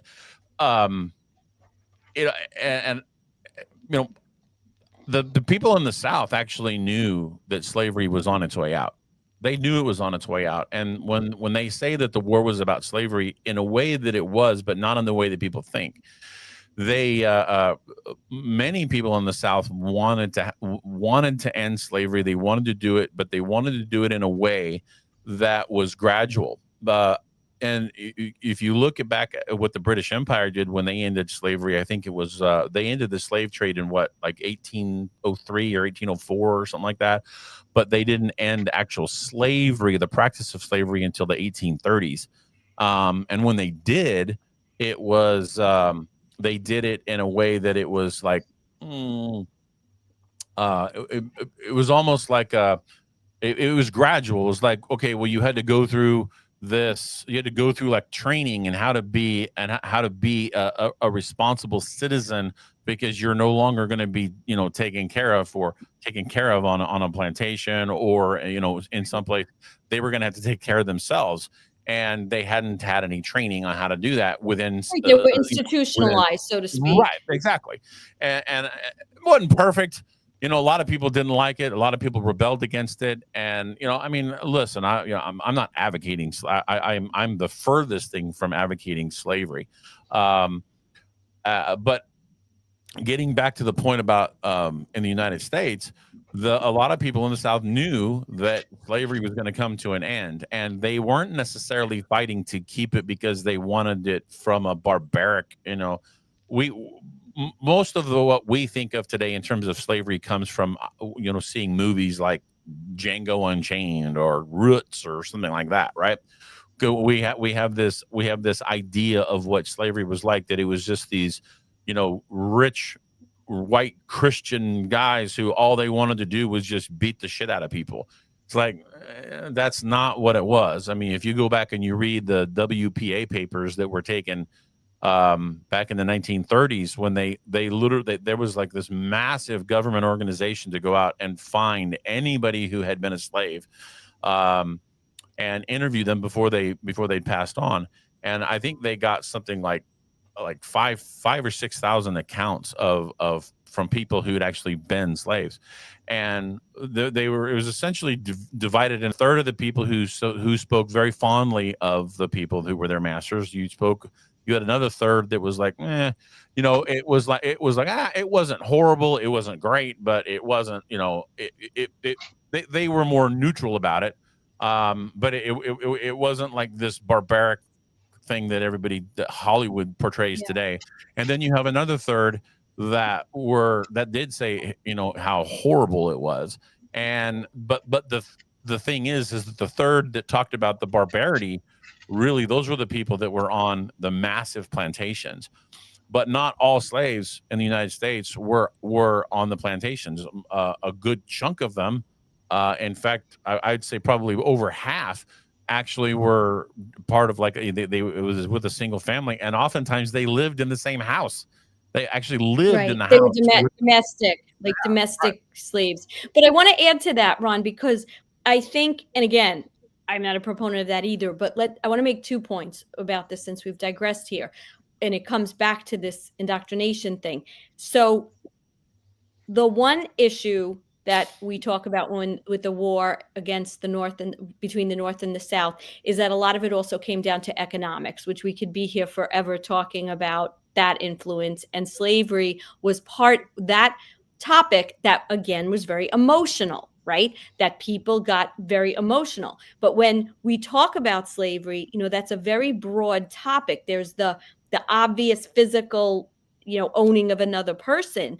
But you also have to look at, like you said, these people were sort of institutionalized, where they were taken care of, they were fed, they were clothed, they oftentimes lived in the household with the people, right? Many of the accounts, if you ever read some of the accounts of some of the children who were raised with slaves, they viewed that slave almost like more closely than they viewed their own parent, because they took care of them. It was like a sibling relationship. Yeah, there was like a love. But look at the North, who did not have slavery per se, and the conditions under which they were living in, children working in factories. Like, Who's the slave? Wasn't it all conclusive that everybody has really been a slave, and it's this emotional thing that they get people to, and then divide, right? So they'll divide the whites against the blacks. Like, it's all been this way of indoctrinating people. And it's very funny because if the 20th century, with a lot of these movies, like you say, and again, I am not in any way, shape, or form saying that it was right, but they don't show the other side, that percentage of people who said, you know, I wasn't treated so badly. Listen, not that you want them to stay that way. Well, listen, the United States government as a whole has been extraordinarily I don't want to say, I don't know if ruthless is the right word, but the things that they've done to the black community are beyond reproach. Absolutely, unequivocally, the things that have been done to the black population. But it's not the government per se as much as it is the elites and like take Tulsa for example. All right, are you familiar with Tulsa? The example in Tulsa with Black Wall Street. You guys know about that? No. So back in the early 1920s, I want to say 1923, I think, Tulsa had an area called Greenwood, which had an enormous black population that was thriving beyond anything that almost they actually had a higher wealth per capita than white people in the country. It was one of the most wealthiest portions of the country. It was called Black Wall Street, and there was a kid who went into an elevator. He had to go to the restroom, and he went downtown, and he had to go up to the 5th floor, go to the restroom, and he got back into the elevator, and he came back down, and I don't know if he stumbled and fell, but the elevator operator was a young girl who she fell or something, or her clothes got ripped or whatever. Anyway, the story was put out in the newspaper that this kid tried to rape the young black kid tried to rape this young black girl. And that's not what happened. The police said, no, that's not what happened. But the papers ran with the story. They put it out. And the next thing you know, it was about a 10-to-1 ratio of whites to blacks. And the white ire had been raised to such a degree that they literally went and they burned the entire freaking town down, killed almost 300 people, died that day, or died over the course of a couple of days. And it was because the newspaper ran with a story that was bullshit. And they were the ones that incited the violence. It wasn't now the people may have had these attitudes, but the attitudes were inflamed by the newspaper. And I don't necessarily think, I think it was very, very reminiscent of something that happened like with the George Floyd things. Okay.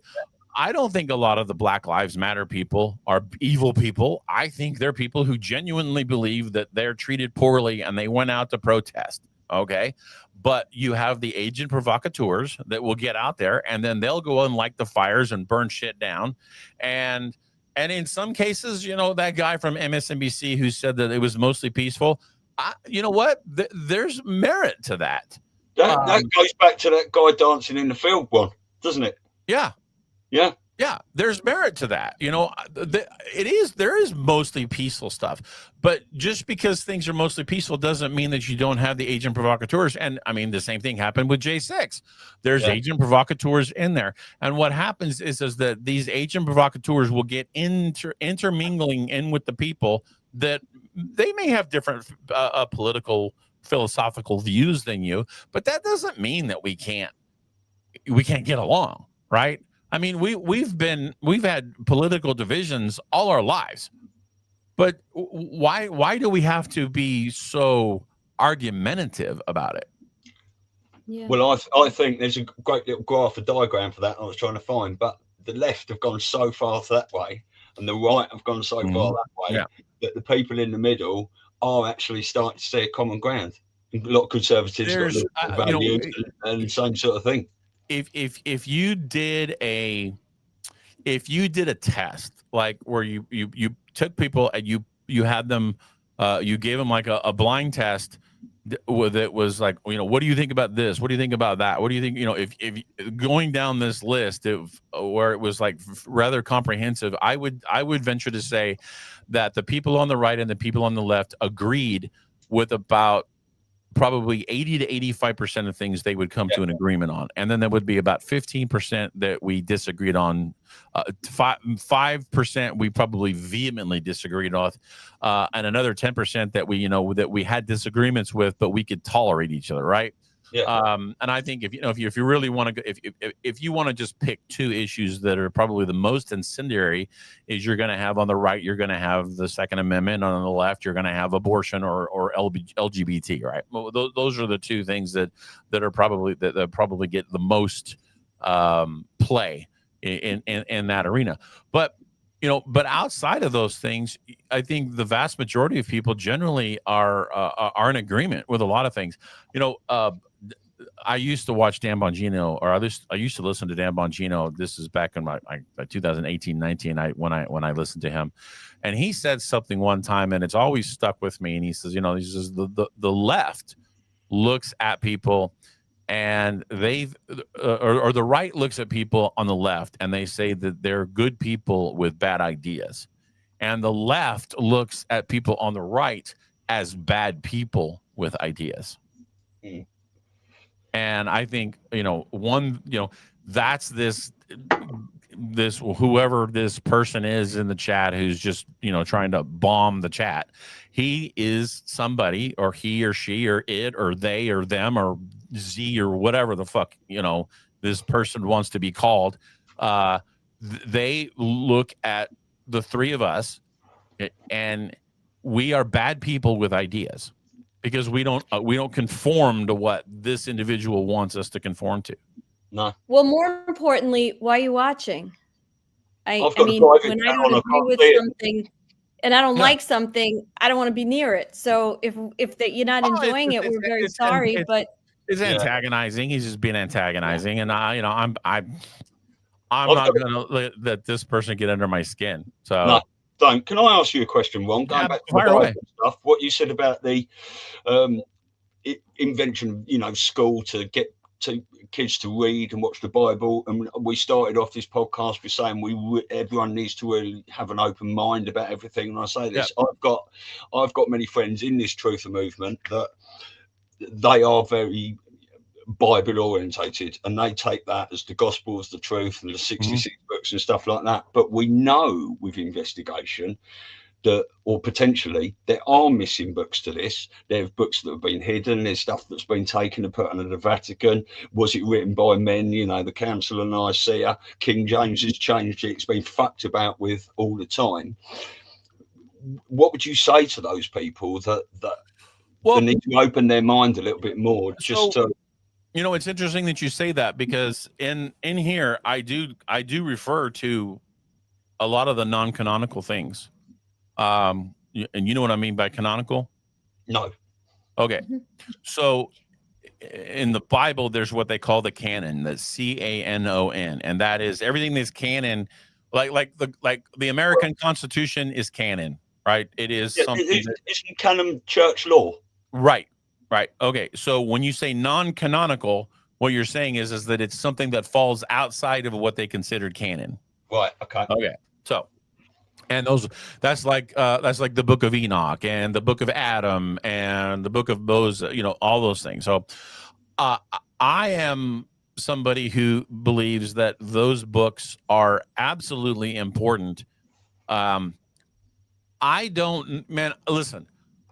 don't know what I don't know.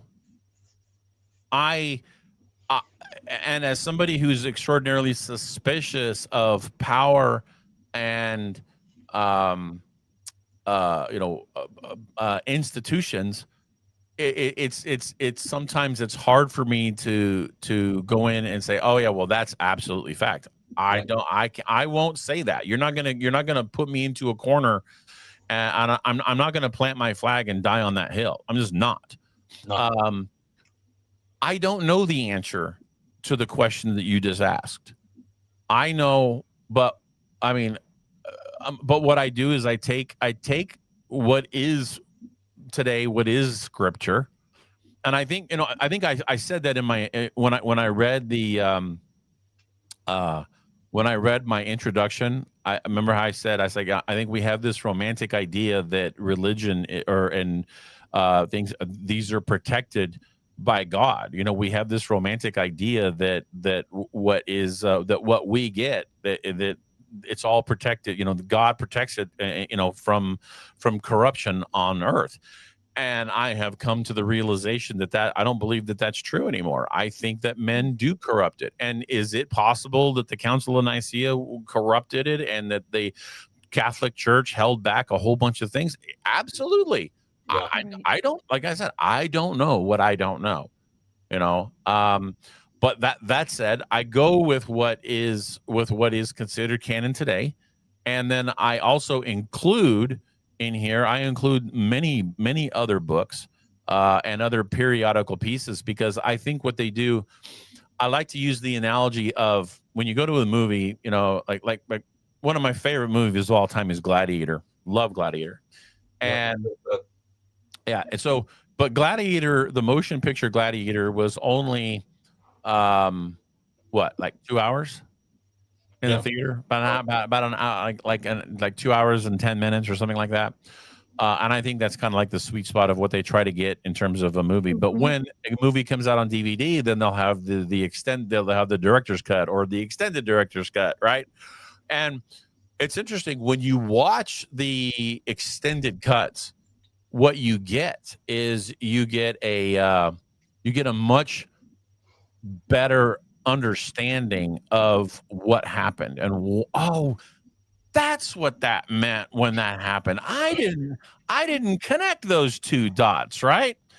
And I think that when you read some of the non-canonical period texts of the period, I think what that does is it broadens your understanding and it gives color to the scriptures and to how to understand the scriptures. And I think too often what we do is you know, from a Christian perspective, is we open the Bible and we read it as though it's something that is relevant to us here right now. And it is, but the one fact that I think people don't take into consideration is the hermeneutical principle of audience relevance. So Stu, let's say that you're coming out to Southern California and you took an Uber. You're going to take an Uber from LAX to my house because you come out to see me, right? Well, the Uber has an accident or they get a flat tire or something, and there's nobody else to come and get you. You're stuck on the side of the road, and I tell you, and you call me and say, "Hey, dude, I'm stuck. I can't get there." I'm like, "Okay, well, I'll be right there. I'm going to come get you." Right? I'll be there as quick as I can. Well, if I don't show up,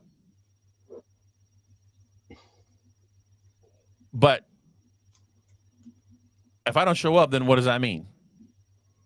It means I lied to you. You're still sitting on the side of the road. All right. Well, if somebody picks up our communication and looks at it 10 years from now, could they infer that I was saying that I'm going to come and that if they're stuck on the side of the road that I'm going to come and get them? No. And I think, and that's what happens with most Christians today. What they're doing is they're picking up the Bible and they're looking at it as though it's relevant to us now. The principles are relevant, but the actual words we have to read them. In my humble opinion, we should read them and interpret them as though they were intended for the audience that they were written to. When you open up scripture and you read the New Testament or even the Old Testament, I mean, the Old Testament is basically kind of like a chronological history of what happened. The New Testament is really just kind of like a collection of letters that were sent to people. A letter that was sent to the Romans, a letter that was sent to the Thessalonians, a letter that was sent to the Colossians. You know what I mean? So these are letters that were sent to these churches by the apostles, trying to help them, understand certain things. And when that well, you know, we can't read that. That's their mail. That's not our mail. That's their mail. Now, that doesn't mean that we can't get an idea of how it would overlay and apply to us, you know, in today's world. But I think that more often than not, I think what has happened and what my book kind of talks about a little bit is how the church was transformed into reading the scriptures as to where we are now, much more so than to what the original church was supposed to understand. And and that was done deliberately. And I think one of the most acute things that you can point to is basically the defense of Israel. The defense of Israel as the modern Israel as biblical Israel. And when you look back in the Old Testament, anytime that Israel was disobedient and to God, what happened? They were overthrown and they were taken into captivity. And then when they repented and they became obedient, then it's kind of like the Tytler cycle happened a couple of times within the Bible, right? You know what the Tytler cycle is? No. The Tytler cycle is you go from spiritual awakening into a time of abundance, into greed, into apathy. Oh yes, yeah. And then into subjugation. It's like weak men create hard times create. Exactly. Right. Yeah. So, and I think, the Tytler cycle actually occurred probably, at least 2 or 3 times in the Old Testament, as visible in how the chronological, how it happened. But every time that Israel was rewarded with the land back in Canaan, or Palestine, it was rewarded because they became obedient again. Well, does anybody know what the modern day Jews who essentially they worship the Talmud? Does anybody know what the Talmud says about Jesus? Yes. Well, I don't, but I know the Talmud is the not so nice version of the Torah, isn't it? No. No. No. No. They're not even remotely connected or related. No. The Talmud says that Jesus is a false prophet who is heretical and is literally in hell, boiling in excrement. There's a lot of pedophilia and stuff in the Talmud, isn't there? Yes, and the Talmud is you can have sex with a girl. I want to say it's like it's either 2 or 8, whatever. I think it's 2 years old. You can literally have sex with a female at 2 years old. Now, that could bring us, of course, we're coming to the end, but that could bring us into a whole other discussion of how the Jewish religion was basically hijacked at one point in history by the Khazarians, et cetera, and that these messages and the things we've been talking about relate to, what is Israel, and Israel, the Bible versus a state, what they wanted us to think, and all these other things. And again, we have to make it really clear when we're talking about the Jewish people, we're not talking about the Jewish people. So there's a distinction there. When in AD 70, when the temple was destroyed by the Roman army, because with the Jewish-Roman War that happened between AD 68 and AD 70, the temple was destroyed by the Roman army. When that happened, you destroyed all of the genealogical records. So now, first, I don't have any doubt that there were people of Jewish heritage who survived that event. In fact, the vast majority of the first church was predominantly made up of Jews. Right. Christ himself was Jewish. So That's a lot right. of the Jews. Look at Paul. Paul was like a Pharisee, and he literally was persecuting Christians, thinking that he was doing the right thing. And then on the road to Damascus, he got blinded, and then I say, "Hey, what are you doing?" And then all of a sudden, he had his paradigm shift, right? Yeah. And Yeah. then he became one of the biggest apologists and advocates for Christ. So the a lot of people haven't had that yet. So but and I kind of just lost my train of thought there. Well, I think we started off by saying that we're not talking about like the Jewish Oh, people, like yeah, us, like Okay, Jewish so people. We're thank you. talking about the system and just like with Yes. the Catholic Church, we're talking about Catholics. We're talking about the structure systems and the control that these structure systems have had and what they've done. And I think I started to mention it earlier, and I failed to get to it. I think I failed to complete the thought. Is that when I look at the United States, I think the United States can really be divided into two categories. You have the United States government, which is essentially like an administrative apparatus that governs the country, right? But then you have the Constitution and the idea of the United States. Mm-hmm. And I think, what I hold on to is the idea of the United States. Because the government and the Constitution, they not the Constitution hasn't been corrupted, but the interpretation of the Constitution has been corrupted. And but and a lot of the Constitution was essentially based on the Magna Carta, things that a lot of the positive things that we got from Britain. Yes. Let's be real. Britain was one of the greatest forces for good in the world, but that doesn't mean that everything they did was good. Yeah. But same thing can be said for the United States. Yes, and we talk about the Constitution, but we also have to look back at the Articles of Confederation, which at its core is where a lot of our rights do come from, which is a whole other conversation. Okay, so the Articles of Confederation, the Articles of Confederation it was good, but it was too weak. It was too weak of a central government. And what happened was when the Constitution came along, what they did was they tried to make it to have a little bit stronger central government.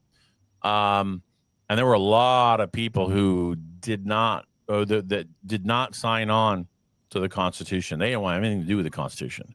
They thought it was going to, if you read the Federalist and the Anti-Federalist papers, a lot of the Anti-Federalists, man, it's like you read the stuff that they read, and it's like where we are today. I mean, you talk about prophetic. It just happened 250 years after what they thought it was going to be. They thought it was going to be all, instantaneous, but it wasn't. Yeah. But here's the thing: is I don't think that the men who believed in the federal ideals, I don't think they believed them with the idea that they wanted to be totalitarian. I just think they believed that in order to govern effectively, you needed to have a little bit stronger of a central government. And but they didn't necessarily think that was ultimately going to become tyrannical. But how things are interpreted over time, it gets skewed. Like for example, separation of church and state. I talk about that in my book here. Separation of church and state was, what was separation of church and state? Do you know? I don't want to. I want to ask. I don't want to put you on the spot, but I want to know. Do you know what that means, and do you know where it came from? Well, my opinion is that our country was founded by many people who wanted religious freedom to practice their faith however they wanted, not be dictated to. So separation meant that the government could not step in and dictate about the church or how you worship, not the fact that it wasn't that God and their beliefs weren't a part of every system that we have in our country. 1,000%. You hit the nail. You hit the nail on the head. So That's exactly right. Twisted that. They've twisted that so that people are confused now. So if you say God in school, it goes against it's separation of church and state because they don't know. I'm going to read to you something here because I think it's when you see it, you'll be like, holy crap. You're going to be like, holy crap. Okay.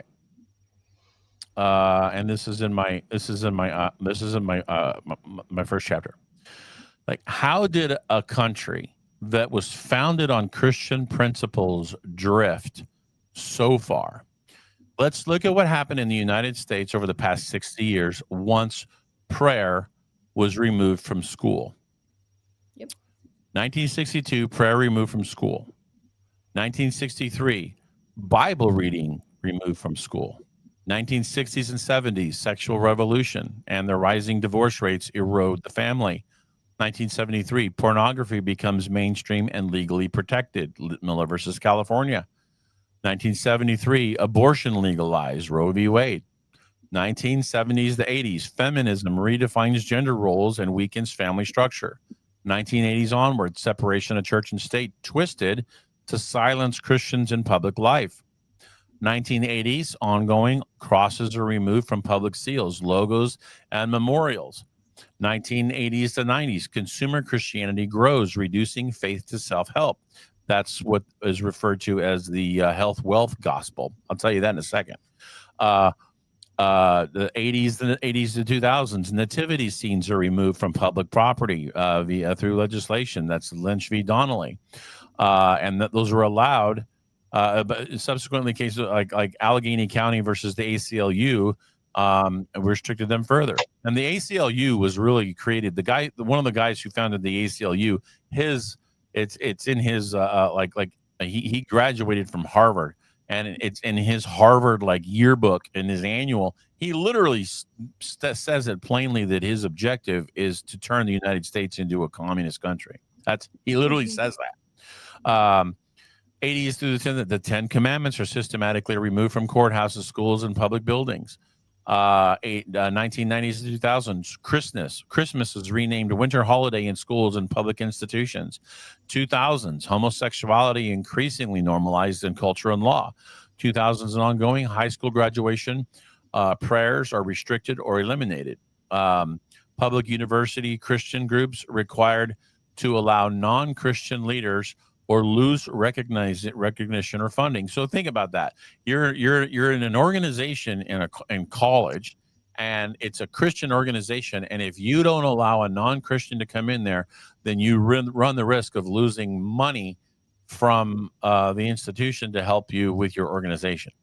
2000 to 2010, Merry Christmas is discouraged in favor of Happy Holidays. 2010's wedding cake bakers, florists, and photographers are sued for declining to serve same-sex ceremonies or on religious grounds. 2015, same-sex marriage is legalized. 2010 to 20s, military chaplains are restricted from praying in Jesus' name in public ceremonies. Same time frame, 2010 to 20s, transgender ideology is institutionalized in schools, government, and corporations. Ongoing, government expands into family, education, and morality while Christians are retreating. Ongoing racial grievances movements are weaponized to deepen division in churches and society. It's like, how in the world did we as a Christian country go from serving God to this? Well, you nailed it there, reading that out. It was almost like I was talking to Elisa last week about those 11 protocols of the Frankfurt School and stuff, and what they've done to society.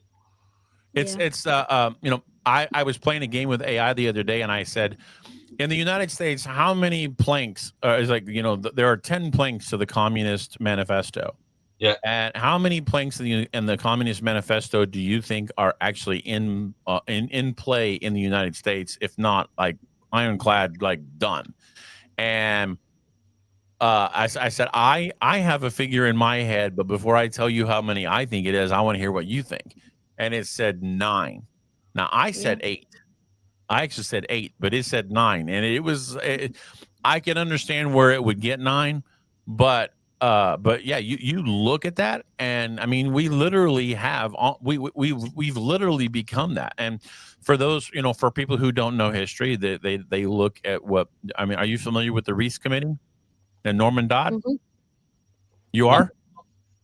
No, I'm not. Okay, so Norman Dodd was he was a banker on Wall Street in like the 1930s, and when he was a middle-aged man, he was basically conscripted by this politician out of Tennessee who was the name of Reese, and he wanted to investigate all of these foundations: Rockefeller Foundation, Carnegie Foundation, the Ford Foundation, things like that.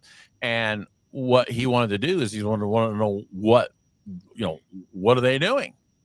And Norman Dodd was with his with the gal who was helping him, and he's in the Carnegie Endowment offices, and the guy who's running it literally says to him that their objective is to merge the United States with the Soviet Union. That was their objective, and this is in the 1950s. Now, you know who Julius Rosenberg was? Yeah. Who is he? He Julius Rosenberg. He was a communist, right? So that went to, I believe his case went to the Supreme Court, and they were, I don't know if it went to Supreme, but they were executed. They were executed for why? For giving the Soviet Union secrets on building nuclear weapons. Yeah. For giving the Soviet Union secrets to building nuclear weapons. Okay. Are you familiar with Anthony Sutton? No.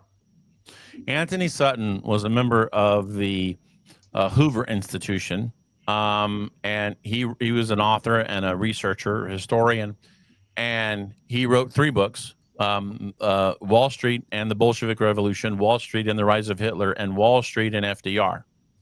And okay, I've heard of him now. It's familiar, but I've never read them. Yeah. Okay. And then he also wrote a book called National Suicide. I think ultimately that name got changed to The Best Enemy Money Can Buy. And what he was talking about in there was he was talking about how the United States government was literally they were sending the Soviet Union graphite and aluminum tubes as early as 1944. Now, for those of you who don't have any idea what the heck that means, those are things that you need to build nuclear weapons. So the United States government was sending the materials to the Soviet Union to build nuclear weapons before we detonated Trinity. Trinity wasn't detonated until July of 1945. And in 1944, we were already sending the Russians the materials to build the weapon. So here's the thing, that the takeaway on some of this that we've been talking about. All of these major shifts that have moved us closer to, or pulled us away, let's say, to our founding, are made to look like lone people, or just this, like this crazy woman who wants to end prayer in school, and this woman who gets pregnant and just doesn't want to have her baby, and what it is a whole system that they're using this one person, if you will, to bring forth a change that is a radical agenda that's been, in place, that's happened. And that's where critical thinking needs to happen, because when you think of a system like taking prayer to school, or making, abortion such a major issue, which we know behind it what's really going on with that, and why they want women to abort their own flesh and blood, you have to think how You Well, know, it's it's part of like any it's part of the eugenics movement that came out of, and it's part of the eugenics movement that came out of the progressive era with Margaret Sanger. I mean, Darwin, all these guys, these Fabian socialists that came out of England in the latter 19th century, and then the Frankfurt School and all these people that came, it's this stuff that has polluted the United States. And but the question is, Ron, did it just come from there? In other words, were they the originators, or was there a much bigger agenda that they became more of the front person? I would say that they were the originators. I would say that that idea came from the moneyed interests of the aristocracy in Europe. That's where right. So I'm saying it's not like it's never just one person or this. No. It's the person, like you said, that comes out and maybe is the author of these ideas or thoughts, but is a much bigger system that has been around. And it's the same system in many ways we're still fighting today. When you talk about the deep state and you talk about all these institutions, that we are basically in this war of good and evil, right? When you break it all down. And that's where this paradigm in the way people think, hopefully, and I'm going to get spiritual here, but you can't get out of this control system if you are not operating on a higher vibration, because when you're in that lower vibration that they've put us in, we're in fear. You can't think straight. You don't use critical thinking. You're not using all your senses the right way. You're not connecting with God and higher powers. And that's where we are right now in a lot of things, because the Great Awakening is about raising the vibration, so people start to take back that ability to think clearly and become more sovereign about everything in our lives. I don't disagree with that. The only point of contention that I have is, I look at what you're talking about there as I agree with 99% of it. I caution myself with the whole notion of, and I don't mean this in a disrespectful way. I'm cautious about, the 5D and the ascension and things of that nature from the standpoint of us becoming. I mean, I do believe that we are spiritual beings, 1,000%. I agree with that. But I also think that we are spiritual beings that are in a hierarchical structure, and I don't believe that we ourselves can become gods. And I think that there's a lot of times, I think some of the movements actually try to put us into a situation where we become on the same plane as God. And I'm careful to differentiate myself with things like that, but at the same time, that just because we can be spiritual beings and think critically and be clear-minded and like you talk about, I think, am I dancing around it delicately enough? Well, I don't agree. I agree with you. I don't agree that we're gods, but listen, we're all have God within us. So 1,000%. So that's what connects us all. And that's why we are all one. And these divisions and these divisive systems that have been put in place are meant to not put us all together, because the wonderful things we could all be doing and the power we could have to do that. But they keep us in this low, slave system, if you will, because then you can't affect these wonderful things. And that's what we're sort of in this fight. So like, I'm in agreement with what you're saying. But I think we all have God in us and are the same. I don't know if I articulated what I was trying to say properly. I think you understood what I was trying to say. Essentially, what I'm trying to say is, it's not for humans to be God, but that doesn't mean that we can't be godly. Yes. Mm-hmm. Right. Agreed. Maybe that's a better way to say it. And to be godly and to have that, to have that ability to think clearly, to come out and actually, like you say, raise your vibration enough to the point where you're you're thinking clearly and above what the, all of this low level minutia that keeps us emotionally bound to stuff that's meaningless. It's just, this person left a long time ago. Thank God. One of the things he said in there, whatever, talked about how Q was a psyop, and yes, that's exactly true. But if you look at what that psyop was, it was, in my humble opinion, there's 5 categories of you've got the drops themselves. You had the people who were interpreting them, who I will equate them to like preachers, right, within a church system.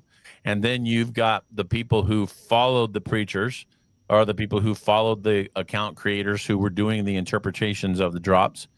And then you had the people who weren't necessarily religious, who were reading the drops and analyzing, doing the actual work for themselves. And then you had a 5th category of people who were out there deliberately putting out false information to give those drops a bad name. Yeah. Right. Now, the psyop there, I mean, when you look at the American Revolution, it was only like 3% of the population in the colonies actually stood up to the British and took up arms, right? So and that's pretty much true of almost any movement. You don't need anything but a very small minority that is concentrated with very devout beliefs. And with that small core of people, you can create a lot of positive momentum. And from that perspective, it was a psyop. It was a psyop, but it was a psyop designed for good. But just because it was a psyop designed for good doesn't mean that it wasn't a psyop, and it doesn't mean that people weren't negatively impacted by it because they fell into a category because they really couldn't think for themselves. So, we're over here a little bit, so I think we're over what you guys wanted to go. So, I do like to say that Q was a psyoping the psyopers. And what you're talking about is everyone coming back to some sort of godliness. I think the long drawn process of this awakening is to bring people back to that unity and goodness, godliness, and 1000%, man. Really. Yeah. It's I think that what you guys are doing here is really cool. I'm really gratified that you have me as number 1 on this list. Really, it's I'm flattered. And hopefully you come back, because if we didn't have like time constraints, we could go on for another 2 hours. Well, we talked about doing some stuff. I love doing this stuff. I love talking about it. I could talk about it for hours. And the more I talk about it, the more I investigate. And the more I investigate, the more I talk about it. And, it's like a vicious circle. And I do try to kind of to stay grounded on things that I know that are verifiable, and try not to get into things that are too esoteric. That doesn't mean that I don't pay attention to things that are esoteric, but I typically that's not my wheelhouse, and I do pay attention to it, but you're probably not going to get me to talk about it. Brilliant. Yeah. Thank you so much. And thank you guys, really. Your book. Now, where can everybody get your book? Is it on Amazon? You know what? Yeah, it's on Amazon. If you go to Amazon and you look at it, just look up The Most Embarrassing Verse in the Bible. You do a search for it, it comes right up. It's me. Okay. It's in hardback, it's in softback, it's on Kindle.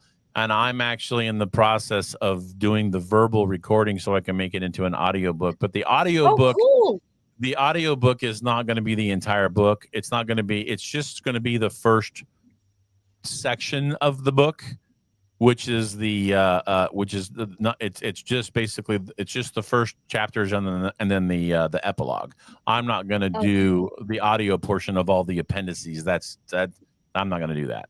it's more the investigation part of the book that you discussed. Well, no, okay. The investigation is the appendices, the oral arguments, like if you would like the court argument of me making the argument in court, like that, the verbal part. Yeah. That's the first section up until you get into the appendices.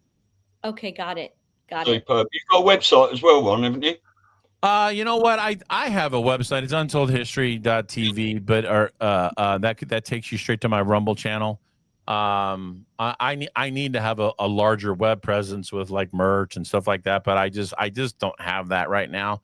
I'm you know what? I'm very, very poor at self-promotion. That's not my strength. I don't like asking for money. I don't like pushing products. And you know, and very much to my detriment, right? You know, so but yeah, I don't do well with that kind of stuff. I feel dirty doing that. But well, listen, we all have to make a living because we all have rent and we all have, you know, commitments. So I think to have some kind of, you know, where you're monetizing, I don't think that's a bad thing. You know, that's not the reason that drives us or makes us want to do it, but we have bills, right? That's why I'm doing that. Yeah. I feel like the one way that I can do it is I could do this, and then I'm providing people something that's tangible, and then and then I can make money doing that. Now I'm not getting rich, but my objective here is to wake people up and to get people. You know what? That's the wrong phraseology. It's not to wake people up. It's to get people to think.